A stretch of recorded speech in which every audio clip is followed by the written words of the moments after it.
Bumblebee. You must protect Earth and its people. I just saw a live-action Transformers movie, and it didn't suck. Alright, that may be a tad unfair. The original 2007 Transformers movie isn't that bad, but it's not that bad in the same kind of way that having a cold isn't that bad. Like, yeah, it's kinda crappy, but hey, at least I don't have the flu. Or syphilis. Deep wang. The latest film, though, Bumblebee, is actually quite good. I had a blast watching it. It's a big breath of fresh air compared to the previous 5. Bumblebee borrows liberally from other similar kid and their alien-type films. It focuses mostly on developing the relationship between Bee and the human teenager who winds up owning him, played this time by Hailee Steinfeld, but it's an overall solid version of that story trope, so I didn't mind it. I grew up loving those classic Spielbergian coming-of-age tales, and that was something that I wanted to bring to Bumblebee. At first glance, you may think that this movie looks like a remake of the 2007 film with a similar basic plot, and you'd be correct, but it's the details that make the difference. This is the first film in the series not to be directed by Michael Bay, in a list that I'm hoping will go on to include every future Transformers film. Instead, Bumblebee is helmed by Travis Knight, a veteran animator from Laika who previously worked on the likes of Coraline, Paranorman, and Box Trolls, and directed Kubo and the Two Strings. I'm a child of the 80s. I grew up playing with the Transformers action figures. I grew up watching the animated series. The only movie in the series that clocks in at under 2 hours, Bumblebee moves at a brisk pace and doesn't outstay its welcome. The action scenes are fun and mercifully easy to follow, while the character-driven scenes are effective both dramatically and comically. The central characters of the film are also fleshed out and have believable relationships with one another, including the Transformers, who, by the way, now mostly resemble their G1 counterparts. Not that that's a qualitative mark of a better film, but they sure do look a heck of a lot cooler this way. We're simplifying and squaring things out like the toy, and it conjures up that G1 aesthetic.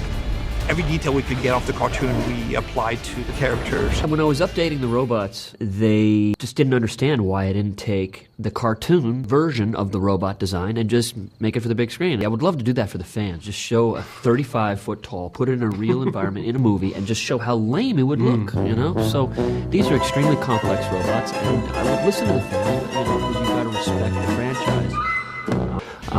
The story is simple, but works well for what it is, while the bulk of the film is spent developing its characters. Hailee Steinfeld is great in the lead role, as are the actors playing her mother, stepfather, and her friend. She really is quickly becoming one of the biggest rising stars in Hollywood. John Cena is a lot of fun as the film's obligatory military presence, though unlike previous versions of this type of character, he's clearly having a lot of fun with the part. They literally call themselves Decepticons.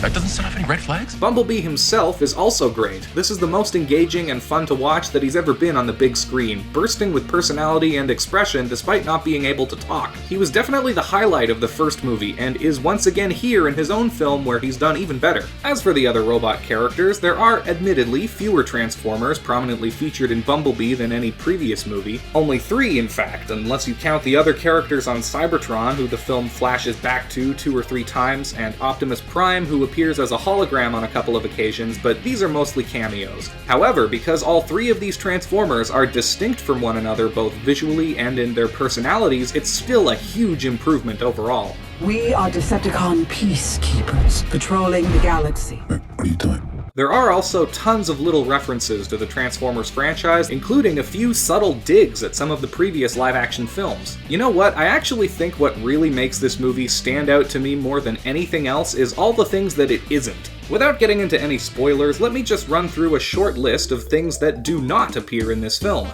Obnoxious people screaming at each other, excessively crass lowbrow humor, gratuitous sexual exploitation, overly saturated color palette, legions upon legions of indistinct, unmemorable robots, legions upon legions of pointless, annoying side characters, military fetishism, jumbled, hard-to-decipher action sequences, racist caricatures, a 6-hour runtime, and Shia LaBeouf. The list could go on, but the point I'm trying to make is that Bumblebee is completely unlike anything we've seen from this franchise in the past decade's worth of theatrical outings. With it being set in 1987 before any of the previous films, Bumblebee isn't weighed down by any of the previous movies' plot baggage either. It's left somewhat vague whether this is meant to be a prequel or a straight-up reboot. It could function as either, depending on whichever direction executives think will make more money. I just really hope the powers that be decide to continue down down this route with the series. I'd love to see a reimagined Transformers film with full rosters of Autobots and Decepticons done by this creative team with these robot designs, especially with talk of the next film possibly being set on Cybertron, the Transformer homeworld. Bumblebee isn't a perfect movie, but it was a solid film that I thoroughly enjoyed, and a huge step in the right direction for the franchise. If you're on the fence about this film, and maybe even especially if you didn't like the previous ones, I'd say go check out Bumblebee. I'd really hate to see this movie underperform due to the failings of its predecessors. This is why you're here, Bee. Thanks for watching. If you liked the video, help me out by hitting that like button and subscribing if you're new. Leave a comment down below letting me know your thoughts on Bumblebee, and check out some of my other videos up here on the screen. Once again, thank you all very much for watching. If I don't see you again, Merry Christmas, Happy Holidays, and take care. I'm Wang. Deep Wang. Deep Wang.